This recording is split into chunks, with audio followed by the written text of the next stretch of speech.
오늘 여기 위에서 보니까 여기 계신 분들은 다 성령 충만한 분들 같습니다. 오늘 본문 로마서 8장의 말씀을 가지고 생명을 주시는 성령님, 생명을 주시는 성령님이라는 제목으로 함께 말씀을 나누도록 하겠습니다. 여러분, 로마서 8장 말씀은 성경에서 가장 위대한 장이라 손 꼽는 장 중에 하나입니다. 한 장입니다. 일명 성령의 장이라고 부르는데, 왜냐하면 이 8장 전반부의 그 내용들이 성령의 역할이 무엇인가 집중적으로 이렇게 다루고 있기 때문에 일명 성령의 장이다라고 합니다. 그렇다면 성령님의 그 중대한 역할은 무엇이겠습니까? 그것은 오늘 본문이 우리에게 말씀해주고 있는 성령님께서 주시는 영원한 생명에 관한 것입니다. 이 시간에는 생명을 주시는 성령님의 은혜에 대해서 오늘 말씀을 통해서 함께 살펴볼 때에 하나님의 큰 은혜가 여러분 가운데 있기를 간절히 소원합니다. 첫 번째, 성도는 성령 안에서 해방되었다라는 것을 말씀합니다. 여러분, 본문 1절 말씀을 보시면 사도 바울은 그리스도 예수 안에 있는 사람에게는 한 가지가 없다라고 합니다. 뭐냐 하면 정죄함이 없다라고 분명히 말씀하고 있습니다.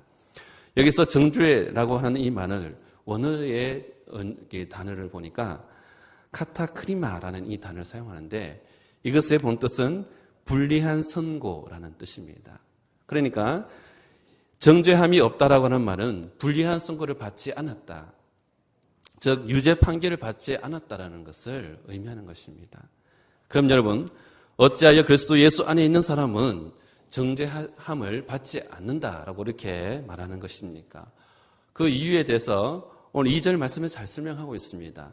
여러분, 읽은 말씀 2절 말씀을 자세히 보시면 오늘 이 말씀을 제가 쉽게 표준 세번역을 한번 읽어드릴 테니까 말씀을 이렇게 눈으로 따라 읽어보시기 바랍니다. 자, 읽어드리겠습니다. 그것은 그리스도 예수 안에서 생명을 누리게 하는 성령의 법이 여러분 각자를 죄와 죽음의 법에서 해방하여 주었기 때문입니다. 어떻습니까? 여러분, 이것을 한마디로 얘기하자면 이제 우리는, 성도된 우리는 성령 안에서 해방되었기 때문에 더 이상 정죄받지 않는다는 것을 분명하게 밝히고 있습니다. 여러분, 이것을 가리켜 오늘 우리에게 한마디로 표현하자면 은혜다, 하나님의 은혜다라고 이렇게 말씀하고 수 있는 것입니다. 그리고 이어서 3절 말씀에 보면 3절에서는 우리가 어떻게 성령 안에서 해방을 맛보게 되었는지에 대해서 좀 더 이 이야기를 이어서 구체적으로 설명을 하고 있습니다. 자, 3절 말씀도 제가 표준 세번역을 읽어드릴 테니까 한번 따라서 읽어보시기 바랍니다. 눈으로 읽어보시기 바랍니다. 육신이 연약함으로 율법이 할 수 없던 것을 하나님께서 하셨습니다. 곧 하나님께서는 죄를 속하여 주시려고 자기의 아들을 죄된 육신을 지닌 모습으로 보내셔서 육신에다 죄를 정하셨습니다. 여러분, 어떻습니까? 자, 여기서 우리가 어떻게 성령 안에서 해방을 맛보았다는 것을 말합니까? 여러분, 이 세상에는 율법의 요구를 완전히 이행할 사람, 100% 그 율법을 완전히 이해했다라고 할 수 있는 사람이 없습니다. 그것은 우리가 이 세상에서 정한 법 아래에서 살아가지만 그러한 모든 법을 다 지킬 수 없는 것과 마찬가지인 것입니다. 자, 그런데 문제는 이 율법이라는 것이 그 많은 조항 중에 이 율법의 여러 가지 이 법 중에 단 한 가지만 해도 어기면 전부를 어긴 것과 같이 된다는 것입니다. 그래서 인간된 우리는 율법의 요구를 다 이루어낸다는 것은 여러분, 어느 누구도 할 것 없이 도저히 불가능한 일이라는 것을 알 수 있습니다. 하나님은 인간의 이러한 한계를 다 아십니다. 오늘 우리가 무엇이 부족한지, 무엇이 한계인지를 다 아십니다. 그렇기 때문에 문제를 해결하기 위한 특단의 조치를 취할 수밖에 없었는데, 그것이 바로 독생하신 아들 예수 그리스도를 이 땅에 오늘 우리에게 보내주신 것입니다. 그리고 그 아들로 하여금 이 땅의 모든 죄의 문제를 그 아들을 통해 짊어지게 하시고 십자가 위에서 죄의 모든 문제를 깨끗하게 해결해 주셨다라고 하는 사실입니다. 그런데 여러분, 그 결과라는 것은 너무나도 놀랍습니다. 그래서 예수 안에 우리가 그 안에 거하기만 하면, 그분을 믿기만 하면 누구든지 정죄함이 없다라는 것을 오늘 로마서 8장에서는 말씀하고 있는 것입니다. 이것이 바로 성령 안에서 성도가 해방된 그러한 사건이라는 것을 오늘 우리에게 말씀하고 있는 것입니다. 사랑하는 여러분, 그리스도 예수 안에 있는 생명의 성령의 법이 죄와 사망의 법에서 너를 해방하였느니라. 이 말씀을 여러분 생각하고 또 묵상할 때 오늘 우리 성도들에게 얼마나 영광스러운 일이고 큰 은혜인지 모릅니다. 무엇보다 성령 안에서 참 해방의 기쁨을 누릴 수 있는 그런 저와 여러분이 되시기를 간절히 소원합니다. 자, 둘째로 성도는 성령을, 그렇기 때문에 성령을 따라 살아야 한다라는 것을 말씀합니다. 성도도 우리 신방을 할 때나 제자 훈련을 할 때 종종 여러 가지 대화를 하다가 이런 질문을 받습니다. 예수를 믿고 구원을 받게 되면 모든 삶에 항상 기쁨과 감사가 넘쳐야 합니다. 맞습니까? 자, 그런데 어째서 믿기 전이나 후에도 일상은 항상 힘들고 어려운 일들로 그렇게 쳇바퀴 돌듯이 반복되는 것이냐, 이렇게 고민하고 힘들어하는 분들이 많습니다. 여러분은 어떻습니까? 정말 예수를 믿고 그 이후에 정말 그 모든 삶들이 변화되었습니까? 예수를 믿고 나니 여러분을 괴롭히는 모든 문제가 해결되었습니까? 여러분 마음속의 갈등과 이 고뇌들이 완전히 하나도 남지 않고 다 사라졌습니까? 분명히 여기에 앉아있는 모든 성도님들은 아마 아니요, 아닙니다라고 얘기할 것입니다. 예수를 믿어도 삶의 문제는 계속해서 반복되고 마음의 갈등과 이 고뇌는 반복 없이 끊임없이 오늘 우리를 괴롭히고 있는 것입니다. 그런데 여러분, 여기서 우리가 중요하게 생각하고 우선적으로 생각할 일이 있습니다. 그 문제에 대해서 직면할 때 가장 우선적으로 우리가 생각해야 될 일은 이러한 고민이 찾아올 때에 성도는 어떻게 살아야 할지를, 내가 오늘 이 시간 어떻게 살아야 할지를 먼저 생각하고 결단해야 된다는 것을 알 수가 있습니다. 자, 그렇다면 오늘 우리는 어떻게 살아야 합니까? 성도는 어떠한 삶을 누리며 그렇게 살아가야 합니까? 오늘 본문 4절의 말씀을 보시면 사도 바울은 육신을 쫓지 말고 이 영의 원리를 따라 살아가라고 말씀하고 있습니다. 영의 원리를 따라 살아가라고 하는 이 말은 바로 성령을 따라 살라라는 그런 말로 우리가 해석할 수가 있습니다. 자, 그럼 성령을 따르는 삶이 과연 어떠한 삶이길래 사도 바울은 성령을 따라 그렇게 살아라라고 그렇게 권유를 하고 있는 것이겠습니까? 그것은 바로 우리가 성령을 따라 살게 되면 율법의 요구를 온전히 이룰 수 있기 때문이라는 것을 알 수 있습니다. 본문 말씀 4절 말씀입니다. 우리 4절 말씀을 같이 읽어보도록 하겠습니다. 육신을 따르지 않고 그 영을 따라 행하는 우리에게 율법의 요구가 이루어지게 하려 하십니다. 아멘. 자, 앞서 말씀드린 대로 사실 우리 인간 스스로가 자신의 힘으로 율법을 지킨다는 것은 불가능합니다. 그것을 온전히 다 이루어낼 수 있다는 것은 우리 스스로는 할 수 없는 일들입니다. 그래서 로마서 7장 말씀에 보면 율법을 지켜보겠다고 시도했던 사람들은, 그것을 온전히 다 지키겠다고 그렇게 무단히 했었던 사람들은 다 실패를 맛보았다고 얘기합니다. 그래서 바울은 자신이 전혀 선을 행할 능력이 없다는 것을, 이 사실을 깨달은 후에 자신을 가리켜서 이렇게 표현합니다. 나는 공고한 사람이다 라고 그렇게 탄식하고 있는 것입니다. 왜냐하면 인간이 가진 죄성은 율법의 요구를 이루기에는 불완전하고 부족하기 때문입니다. 오늘 우리의 모든 일들이 이 죄로 말미암아 모든 것이 흐트러지고 불완전하게 되었던 것입니다. 그래서 하나님은 우리에게 이 율법의 요구를 만족시킬 수 있는 새로운 그러한 길을 열어주셨는데 그것이 바로 성령을 따라 살아가는 그런 길입니다. 우리가 성령을 따라 살 때에 우리는 율법의 요구를 만족시킬 수 있는 삶을 누리게 될 줄로 믿습니다. 자, 좀 더 그러면 구체적으로 어떻게 사는 것이, 오늘 우리가 어떻게 살아가는 것이 성령을 따라 살아가는 것일까? 자, 그것은 한마디로 우리 하나님을 위해서 목표를 세우고 그것을 추구하면서 살아가는 것이 성령을 따라 살아가는 것입니다. 이에 대해서 계속 이어서 오늘 본 말씀 5절에서 8절의 말씀까지, 이 말씀에서 오늘 우리가 어떻게 사는 것이 성령을 따라 하나님을 위해 사는 것인지를 오늘 우리에게 가르쳐주고 있습니다.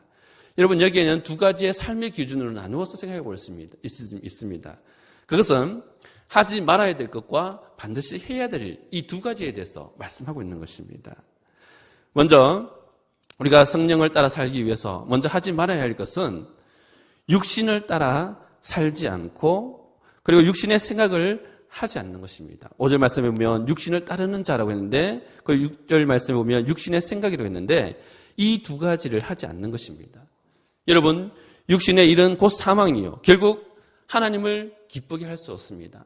하나님과 멀어질 수밖에 없습니다.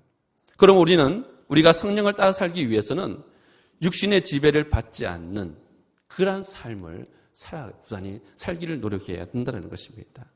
자, 그럼 반대로 성령을 따라 사는 사람이 꼭 해야 할 일은 무엇일까? 오늘 말씀 5절에서 8절 말씀 쭉 보면 성령을 따라 사는 사람은 무엇보다도 성령이 무엇을 하실까? 성령 하나님께서 무엇을 하실까? 성령의 일을 생각해야 합니다. 그리고 영적인 생각을 하면서 생명과 평안의 일들을 이루며 살아가야 한다는 것이죠. 자, 그렇게 사는 사람이 바로 하나님을 기쁘게 할 수 있다라고 오늘 사도 바울은 오늘 우리에게 말씀하고 있는 것입니다. 사랑하는 성도 여러분, 우리도 반드시 성령을 따라 살아갈 수 있기를 바랍니다. 성령을 따라 살면 육신의 지배를 받지 않고 성령의 지배를 받게 됩니다. 그렇게 살 때에 우리는 예수님의 사람이 되고 거기에 오늘 우리는 참 평안과 기쁨을 누릴 수 있게 될 줄로 믿습니다. 여기에 모인 우리 믿음의 온 성도님들은 성령님의 뜻대로 살아서 하나님이 가장 기뻐하시는 그러한 생명과 평안의 일들을 온전히 이루어갈 수 있는 여러분이 되기를 축원합니다. 이제 여러분 마지막으로 성도는 성령으로 말미암아 생명을 얻은 자라라고 이렇게 말씀하고 있습니다. 다시 한번 질문하면서 정리해 보겠습니다. 여러분, 어째서 하나님께서 우리를 성령 안에서 해방시켜 주시고 성령을 따라 살아가라고 말씀하시는 것입니까? 그것은 바로 오늘 우리에게 생명을 주시기 위함인 것이죠. 그것 때문에 하나님께서는 우리에게 보혜사 성령님을 보내주셨습니다. 그런데 여러분, 아무리 생각해봐도 이 말씀을 생각하고 되뇌어서 우리가 반복해서 생각해봐도 우리가 뭐가 그리 대단한 사람이라고 하나님께서 당신의 영을 우리에게 부어주셨는가? 부어주시고 또 생명을 얻게 하셨단 말입니까? 사실 우리는 이미 죄 때문에 그 죄의 결과로 말미암아 죽어야 하는 사람 아닙니까? 그런데 이런 몸을 가진 우리를 왜 다시 살려서 거기에 영을 부어주시고 생명을 얻게 하려 하시는 것입니까? 사랑하는 여러분, 여기엔 다 이유가 있습니다. 그것은 바로 우리가 하나님의 자녀이기 때문이라는 것이죠.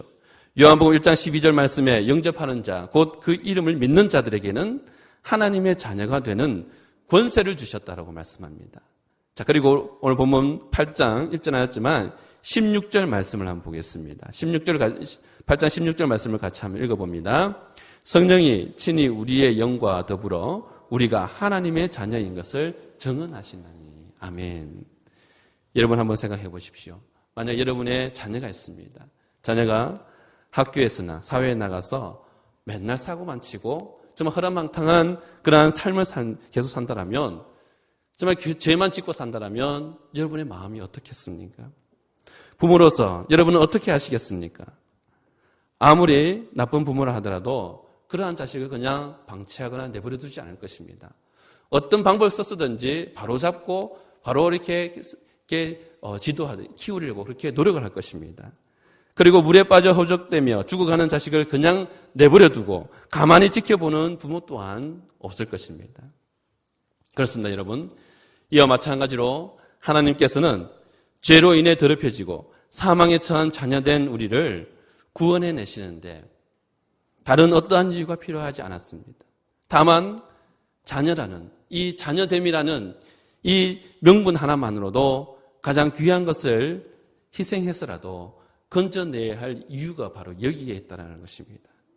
그래서 하나님께서는 우리를 위해 예수 그리스도를 보내셔서 우리의 영을 살려주셨습니다. 그리고 그것으로 모자라 우리의 죽을 몸까지도 성령을 통하여 살려주시겠다고 그렇게 말씀하고 있는 것입니다. 그리고 여러분, 하나님은 우리에게 영원한 생명, 완전한 생명을 약속해 주셨는데 우리가 영원한 하나님과 함께 살 수 있도록 그렇게 허락해 주신 것입니다. 사랑하는 성도 여러분, 이러한 사실의 주인공이 바로 저와 여러분인 줄로 믿습니다. 이것을 생각할 때 얼마나 기쁘고 행복한 일입니까? 저나 여러분의 인생은 우리 하나님의 손에 달려있는 줄로 믿습니다. 하나님이 우리와 함께 하시는데 누가 우리를 대적하겠습니까?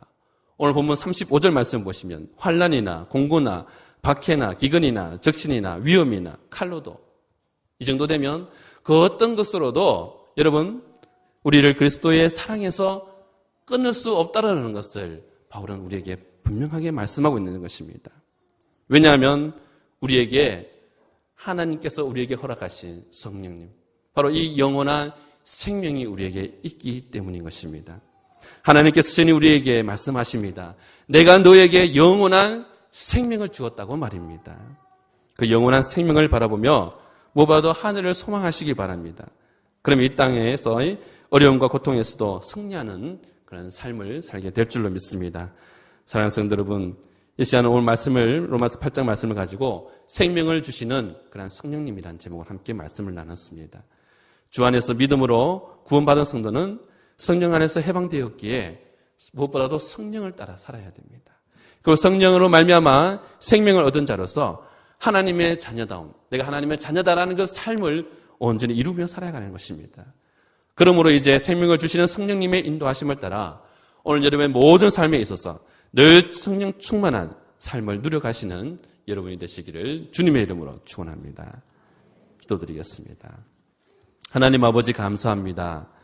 생명의 성령의 법이 죄와 사망의 법에서 너를 해방하였습니다는 사도 바울의 선포가 오늘 우리에게 얼마나 큰 힘과 능력의 말씀이 되는지 모릅니다. 생명을 주시는 성령 하나님의 인도하심을 따라 세상의 어떠한 환난과 핍박이 우리를 덮친다 할지라도 오직 믿음으로 끝까지 이기며 나아가게 하옵소서. 세상의 마지막 때를 예비하는 믿음의 성도들에게 늘 성령 충만함으로 동행해 주실 줄로 믿사오며 이 모든 말씀 예수님의 이름으로 간절히 기도드리옵나이다.